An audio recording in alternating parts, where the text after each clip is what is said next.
Good morning, Monday, mga kachismosa. Tayo kape. Kape tayo. Ka-stress.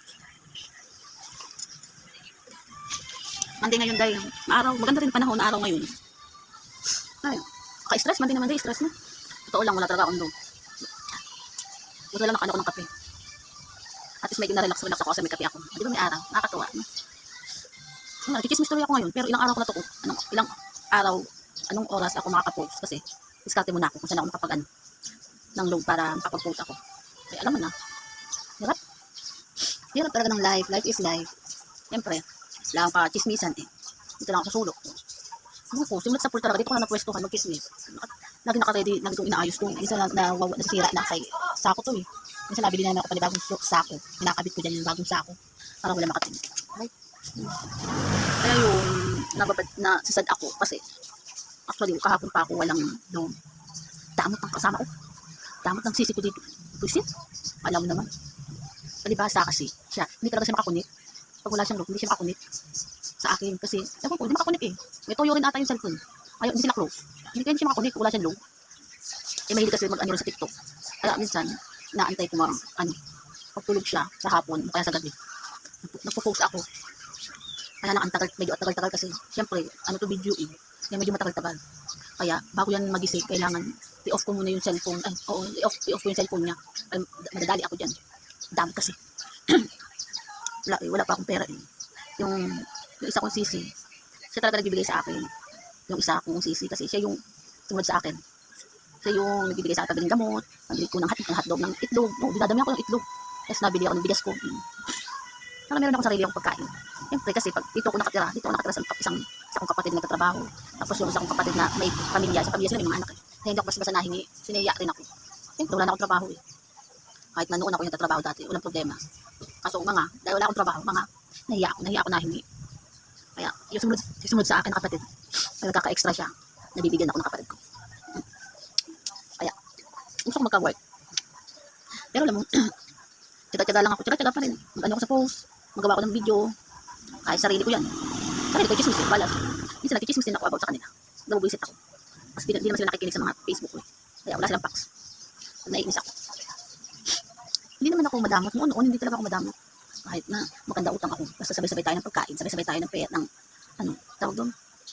Kahit magsabay sama-sama tayong kumain. Nakakaroon din ako dati ng time ng problema. Pero nautang ako pero nagkakaroon naman ako ng sahod. Nagkakasahod naman ako noon. Kasi once sa kanya lang, hiram ako yung 1K. O sa sahod ko po bayaran. Nung pagsahod ko, bayaran ko na. Kakatuwa lang. Kasi pag nasahod, di ba? Punta-punta rin sa mga may utang. Ganun talaga. Sa totoo lang, ganun talaga totoo. Ang totoo, di ba? Nakakautang naman talaga. Mayayaman nga, nakakautang. Kaya pag best in bayad na agad ako.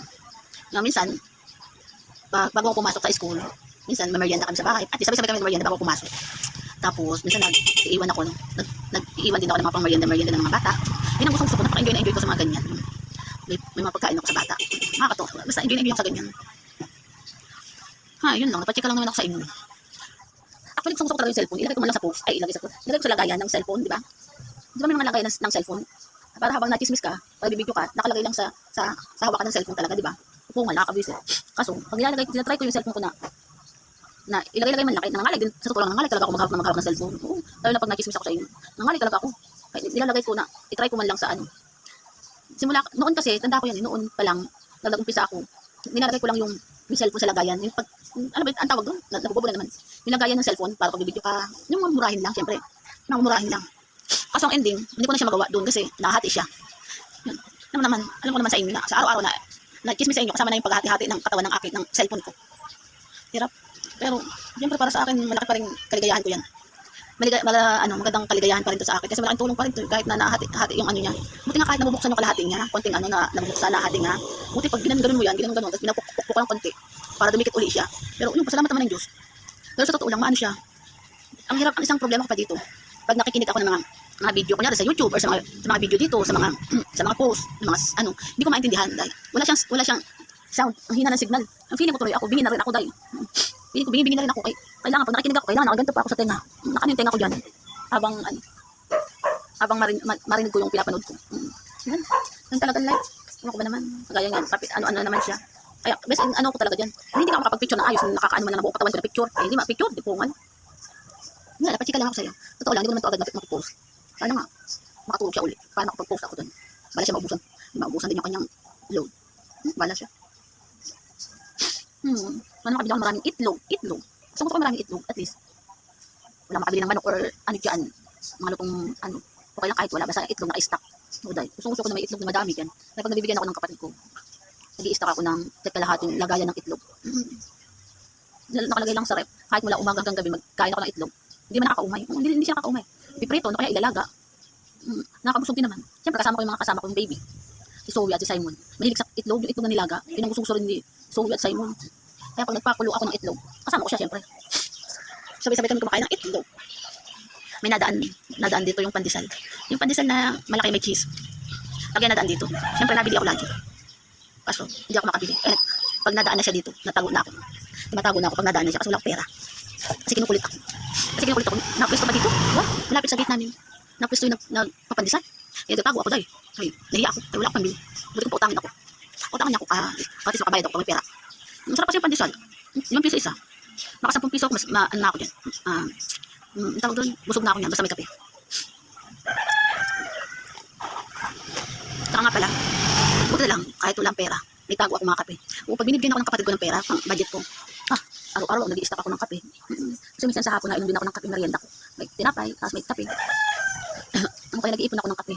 Kasi, kasiyahan ko yung pag Monday. Pag hindi ako nakapagkape sa umaga, nai-stress ako pag wala akong kape. Kaya yun. Kaya, porque wala akong pera ngayon, at least may mga kape ako kasi nakatago yan sa kwarto. Palagayan ko ng gamit yung sa taas. Tinatago ko yung mga natitira ko. Araw-araw talaga tatago ako ng kape kasi nga, kung wala ako ng kape, kung wala ako ng pera. Madaling yung panahon parang ulan. Wala, napachika lang ako. Actually, ayoko sanang tumismis. Wala akong kausap. Alam mo naman, pagkaangangangan naman ako nito. Ay, isa ka palang gusto ko talaga. Dumaan kasi yung katrabaho ko dati, napachika ako. So, natry ako kung mag-apply. Mag-apply daw siya, sabay daw kami. Excuse me. Sabay daw kami mag-apply. Ang ending, gusto ko rin naman mag-apply. Gusto ko talaga. Kaso ang problema, sapatos ko wala. Kasi, sa totoo lang, hindi ako sanay mag-stock ng maraming sapatos yung may trabaho ako. Kasi, wala. Hindi naman ako masyadong mahilig ng maraming tambak na in-order dyan. Samantalang kapatid ko, mura nga sa mga pag-ibig, sa mga tawag doon, Lazada or TikTok or ano. Mahilig bumili yung kapatid ko sa dami ng stock. Ay, buwisit lang ako lang nagligpit. Pinagalagay ko nga sa sako. Bakit para pag nabuwisit ako, itapon ko na lang. Yun niyayang ako ng ka-work ko na mag-apply kami para may kasama rin siya. At least may kasama rin daw ako. Kasi yung ending, wala naman akong sapatos dahil. Kasi yung nagkasakit ako nagka-hospital ako. Yung dalawa kasi sapatos ko para palitan ko nung dati. Nirequest na ng pamangkin yung isa. Malaki yung paa nun. Kasunod, halos sabay kami ng paa kasi malaki yung paa niya. Binigay ko na lang din dati. Akala ko kasi hindi ko na makapagtrabaho. Ang ending na nga, gusto ko mag-apply, wala akong sapatos dahil. Hindi ko naman mapunta yung sapatos ko. Siyempre, ang layo ng lugar niya sa akin. Tsaka nakakahiya din sa pamangkin ko na binigay ko na, kinuha ko pa. Nakakahiya din dahil. Kaya, sabi ko sa katrabaho ko, mag-apply din ako. Nagawa pa ako ng paraan kaya wala pa akong makaano ng sapatos. Kung pwede na nakachinelas mag-apply, hindi nag-apply na ako. Kaso bawal mag-chinelas kailangan nakasapatos. Nag-enjoy pa naman ako mag-ano kasi siyempre kasama ko naman yung kismosa na yun. Kami magkasama lagi magkismisan. Nagtatrabaho kami dati. Kaso, hindi na ako makatrabaho ngayon muna. Okay. Ang talagang araw na. Ay, blessing. May blessing ka today para maging masaya ang ating Monday kahit nakaka-visit ng mga kasama. Yun. Madalang araw dahil. Maging God bless today. Habang mga malas ang mga visit ng mga kasama. Bisita, ang ganda. Nakakatuwa lang. Pili ko kaluluwa na yan. Wala langit. Ay, just meditay. Alam ko kinukuha ng langit. Aliwa-liwanag ang cellphone. Lumiliwanag na. Lupungal ko. Sige na nga. Goodbye lang nga sa inyo. Wala akong load na yun. Hindi ako makapag-kismis na ayos. Hindi ako makapag-ano ng utak. Sige, goodbye na nga sa inyo. Bye.